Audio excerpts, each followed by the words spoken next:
Meanwhile, when Toledo's only live local 9 a.m. show returns, movie reviews are back on your day. The Toledo Free Press film editor, James A. Molnar, joins us in just a minute.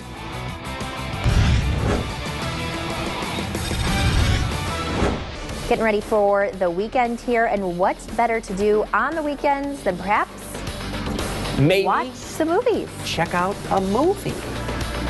Movie reviews have actually returned here to WTOL 11. Your day. We want to introduce you to our reviewer this morning. Yeah, film editor for the Toledo Free Press, James A. Molnar, is with us. He's going to be here every Friday. Welcome, James. We're excited. Thanks for having me. Happy to be here. Absolutely. So this week, now you're going to start talking about a holiday movie. We're starting to see these movies coming out.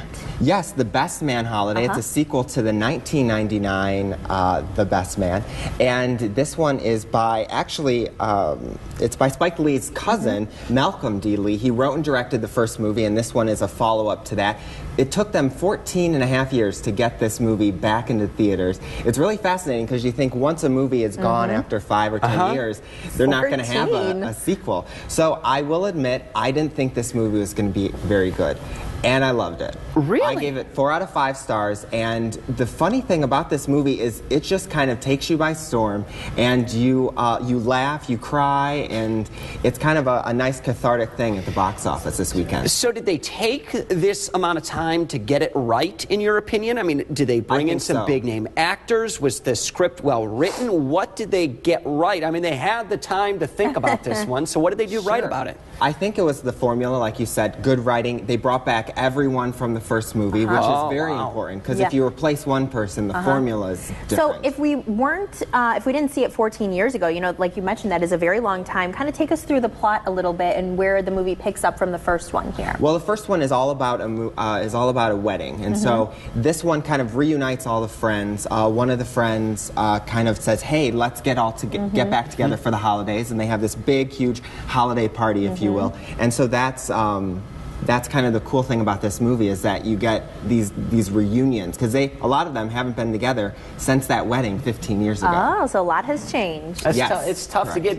I can't imagine after 15 years to get them together again. And it's probably the new trend. I know Anchorman's going to be coming out too. Yes. They've managed to get basically the core of those people back too, and that's been 10 years since that one was out. Yeah, no, and I think audiences love to see those new movies come back. Jurassic Park is coming back in a few years. And of course it's always Is it fun really? to compare the sequels to the first one. Okay, we're going to talk about another movie, though, in case you're interested in this one.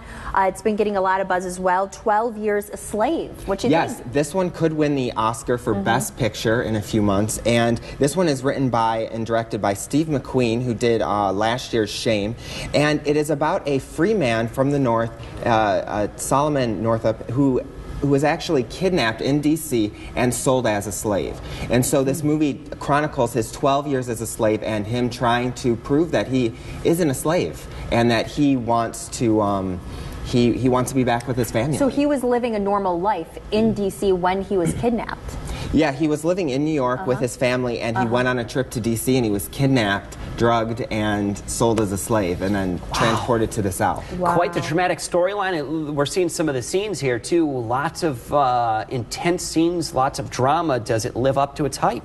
Absolutely. It's 5 out of 5 stars for me. Nice rating. Hey, we just blew the roof off this one. 5 out of 5. Yes, you'll see this on a lot of film critics' top 10 lists. It's really well done, and it's kind of intense too. Rated R, so be mindful of that. Is it based on a true story or anything? It is. Actually, Solomon Northup, the man the story is based on, he wrote an autobiography in the 1850s, and this story is based on his telling of that. So where do we see it? Is it still in theaters? It's still here in Toledo, correct. Okay. All right. Thank you so much. We surely appreciate you coming on, and we look forward to seeing you every Friday to let us know what we should see.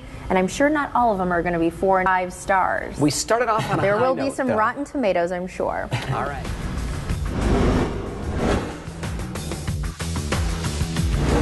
Well, movie reviews making a return to FOX Toledo Daybreak, and we want to introduce you to our new critic this morning. Film editor for the Toledo Free Press, James A. Molnar, is with us this morning. Good morning. Good morning. Thanks for being here. Happy to be here. All right, I've got to tell you, I'm pretty jealous of your job.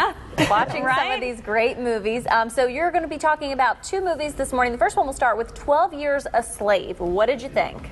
Well, 12 Years a Slave is still in Toledo. It opened in Toledo last week, and let me tell you, this movie could win Best Picture at the Oscars. So if you're one of those people that wants to see all the movies at the Oscars, this one is the one to see. But I will warn you, it is tough to watch at times because it is about a tough time. It's based on an autobiography from the 1840s, and it tells the story of a free man from New York who gets kidnapped and sold into slavery in the 1840s. And it takes him 12 years as a slave to get out and prove that he is no longer a slave. So I wouldn't say this is as violent as Quentin Tarantino's Django Unchained. That was very violent. This still is very unsettling at times. This is not for the kids. This is rated R. But if you can sit through the 2 hours, it definitely, makes you pause and think, how did we do this as a country? How is this even still happening around the world?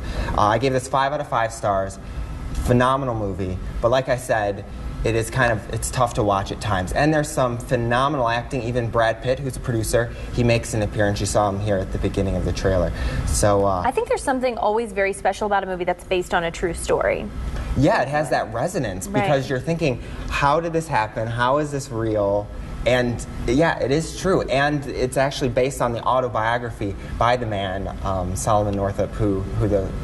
So comparing it to Django Unchained, though, I mean, is it still as difficult, would you say, to watch? Because that one was rather challenging. Sure, I would say it's more difficult because there isn't a lot of comedy in this movie. This one is pretty much straight-laced.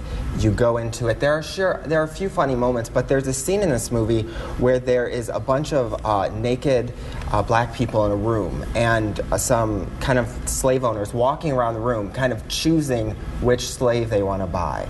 And it's really powerful and it's so disturbing. And so if you're looking for a movie to see that you want to kind of stick with you, this one is one to see. All right. And the acting in it, I know the movie has good reviews. What about the actors? I heard great acting in it. Yes, the star of this movie is Chiwetel Ejiofor and Michael Fassbender, and they could get Oscar nominations as well. It's just amazing how they're enveloped into those characters. All right, so let's lighten the mood a little bit, shall we? The Best Man Holiday, you also saw that one. Yes, and I will admit I wasn't looking forward to seeing this because sometimes with the trailers looked fun, but it was very, you weren't sure if the trailer was giving away a lot of the movie plot. But if you saw the original, which this is based on the sequel, The Best Man, and if you saw the original, this was over 14 years ago, so you would think,